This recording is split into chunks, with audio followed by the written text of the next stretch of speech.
Ministério da Cultura e VLI apresentam Estação de Memórias, Alagoinhas, Bahia.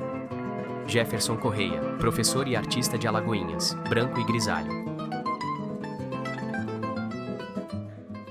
Jefferson Correia da Conceição, sou professor, Ele usa óculos de grau e camiseta branca. atuei na escola básica, no ensino fundamental e médio aqui na cidade, no ensino superior também, numa instituição particular, mas atualmente eu atuo na Universidade do Estado, aqui no campus de Alagoinhas. Eu tenho mestrado, tenho doutorado, minha formação inicial é em desenho e plástica, pela Federal da Bahia, e o meu trabalho ele é pautado exatamente nessa área de formação que eu escolhi, desenho e artes visuais. História da arte e, consequentemente, a história de Alagoinhas, né, que me empolga, que me encanta, que me fascina e que me apaixona a cada dia. Ele está de costas para um trem. Minha ligação com a ferrovia, ela é desde sempre. Primeiro porque eu morei numa rua muito próxima, a Rua Visconde do Rio Branco, e era possível ouvir o movimento da estação, o passar dos trens, os apitos, as pessoas que chegavam, as pessoas que iam para a estação, para viajar ou para vender, ou para esperar alguém que chegasse. A minha infância aqui, ela é marcada por algumas viagens. E o que mais me chamava a atenção nessas viagens era justamente o movimento das pessoas, dessas pessoas que vinham, que passavam, que chegavam com os seus produtos, inclusive frutas. Tudo isso era muito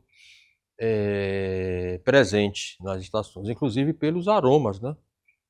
Por toda a ambiência naquele movimento. De uma oficina que funcionava aqui, e a sirene repercutia, se não na cidade toda de Alagoinhas, mas em grande parte. Então, eram alguns sinais assim bem característicos. Isso numa época em que não se tinham celulares, os relógios não eram tão acessíveis. Esses apitos, que na verdade era para o funcionário, né, da oficina, servia também como parâmetros para as pessoas que não trabalhavam diretamente na oficina. Sabia quando estava no horário ou então quando acordava atrasado também. Com o meu retorno, depois de 10 anos fora da cidade de Alagoinhas, eu saí daqui aos 18, voltei aos 27, 28. Com esse retorno, aí sim eu percebi. Eu percebi pelo estado da estação, né, pelo estado da edificação, pelo entorno, como ele estava, digamos assim, murcho, né, sem aquela vida, sem aquela cor, sem aquele movimento, sem aquela sonoridade que emanava do trabalho que era oriundo daqui. Talvez isso tenha me dado mais uma segurança para perceber de que essa mudança, essa ruptura aconteceu.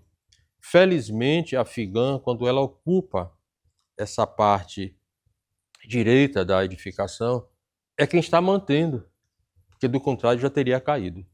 Falta esse cuidado, falta esse zelo, e quando eu digo patrimônio, eu estou me referindo aqui não só ao patrimônio arquitetônico, naturalmente, mas todo o patrimônio que é a nossa cidade. Uma cidade representativa para a região, como se sabe, e tem aí os registros e tem os trabalhos que acontecem aqui de fato, que denotam Alagoinhas como o principal polo regional do litoral norte e agreste baiano.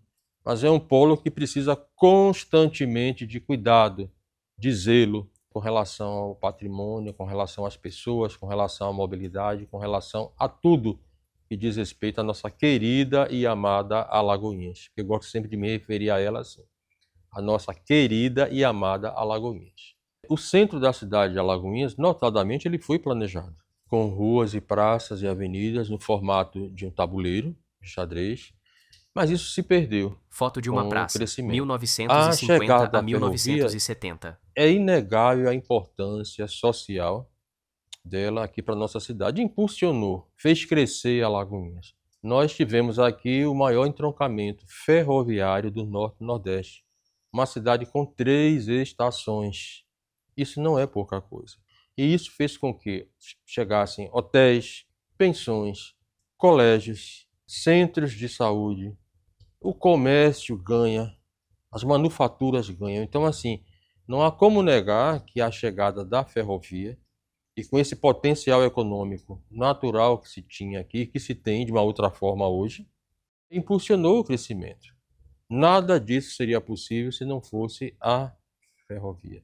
E aí eu costumo dizer que aquele locus inicial do que se chama hoje de Alagoinhas Velhas, com a obra inacabada, ela é esquecida e que se desloca a 3 quilômetros para em torno da primeira estação. Isso já é, de fato, uma comprovação de todo o interesse econômico, social e político em torno dessa primeira estação.